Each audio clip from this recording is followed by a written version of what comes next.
Need to send money home quickly but stuck figuring out how to transfer from your FNB account to Mukuru? Let's fix that right now.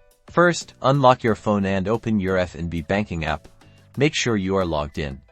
We're going to start by initiating a standard EFT payment. Find the Payments or Transfers option on the main menu. It might look a little different depending on your app version, but it's usually pretty easy to spot. Tap on it. Now, look for Add Beneficiary or something similar like New Recipient. We need to add Mukuru as a recipient before we can send money. Here's where the details are important. For the bank name, select First National Bank or FNB. For the account number, you will use Mukuru's FNB account number, which is usually provided to you on the Mukuru website or by contacting their customer support. The branch code is 250,655. Make sure every number is correct. Double-check all the information you've entered. Accuracy is key to avoid delays.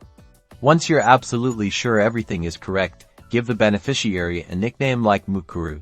Then, confirm and add the beneficiary. Now go back to the Payments section and select the Mukuru beneficiary you just created. Enter the amount you want to send in South African rands (ZAR). In the reference field, this is extremely important. Enter the Mukuru order number or reference number that Mukuru provided you when you set up the transfer on their website. Review all the payment details one last time, ensuring the amount and Mukuru reference number are absolutely correct. Finally, confirm the payment. You might need to enter an OTP or use your FNB secure device to authorize the transaction. Once confirmed, you'll see a payment successful message. That's it, you've successfully sent money from FNB to Mukuru.